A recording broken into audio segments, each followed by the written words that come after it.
About Sepp Holzer, how do you like his place? How do you like his work? What was your impressions there?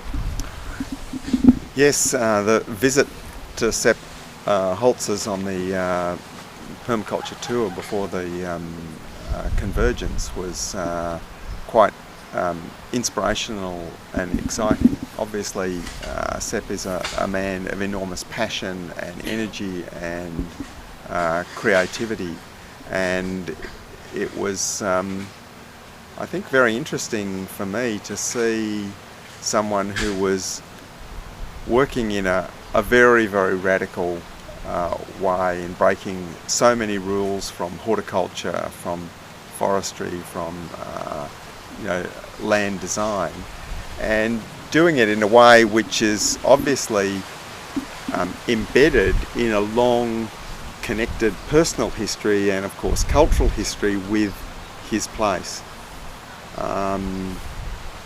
So in that way we have very, very few examples that I know of in the world of people who are operating at this level, who are deeply embedded in their traditional culture of place, understand all that tradition, have had modern scientific education, have tried to reapply that to what they are doing and then evolve their own systems completely and become more and more radical, more and more bold in their experimentation as they get positive feedback that is working.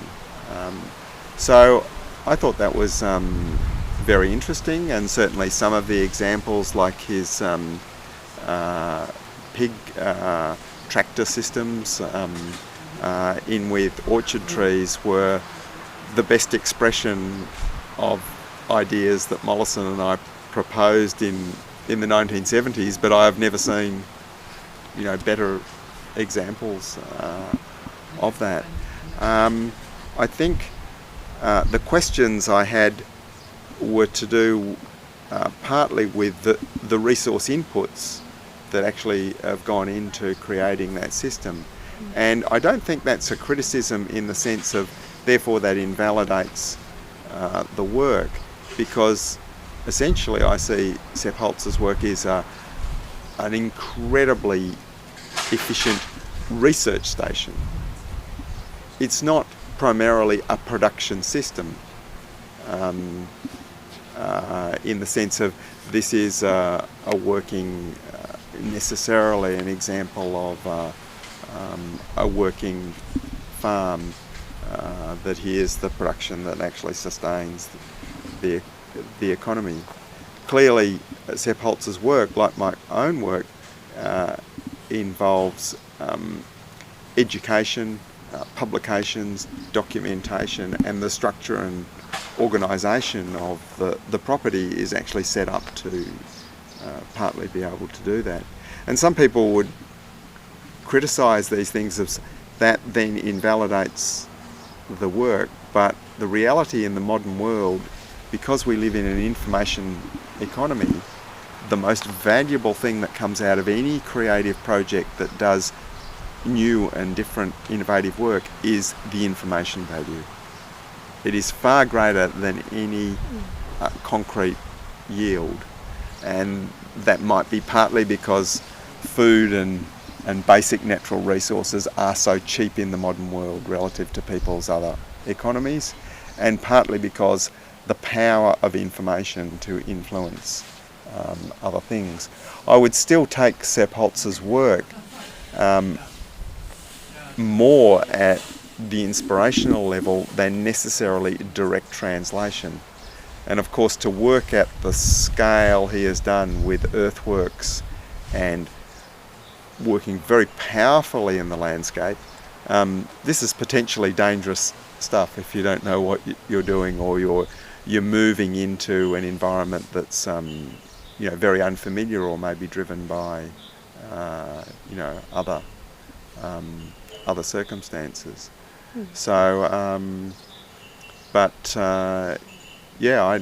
I think it's both an inspirational example of permaculture thinking and shows that we still don't really understand very well how natural systems work and what their limits and possibilities are. But I think he's opening up a lot of possibilities there, especially because the base land use for that land in conventional thinking was seen as so low, really some very low quality conifer forestry and pastoral farming.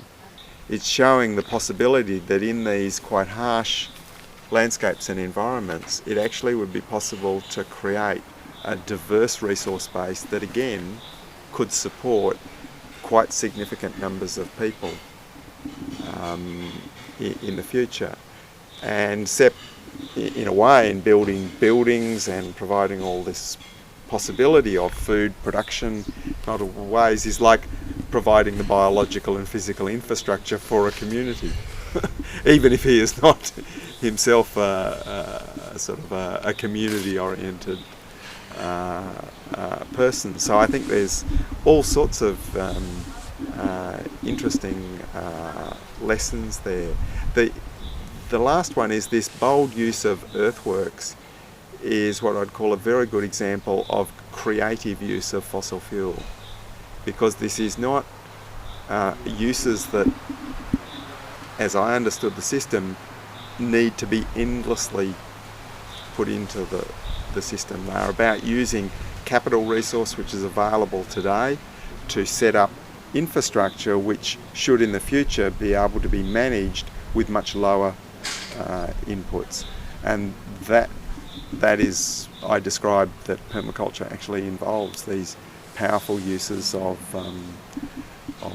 earth moving and what I call creative use of fossil fuel rather than repetitive use, which gets us nowhere further. And Fukuoka, did he inspire your work? I suppose Fukuoka's work has always been a bit of an icon of some example of possibility of working with nature, that we still don't know what the limits of productive possibility are.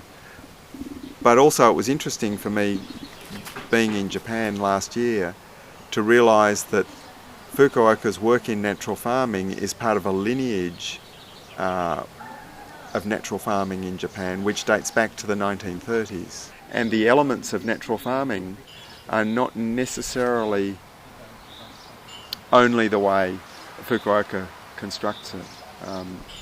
Almost more common in Japan in natural farming between different systems is often that it's a soil, plants and human system, often without animals.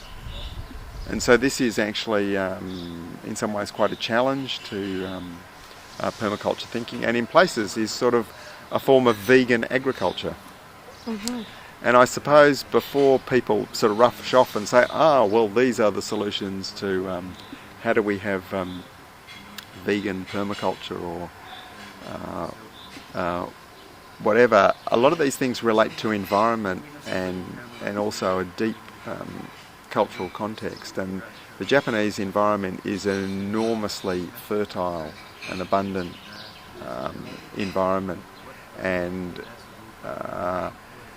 the systems that are necessary to get balanced fertility from simply recycling plant material without the role of animals is, I think, works in some places but doesn't work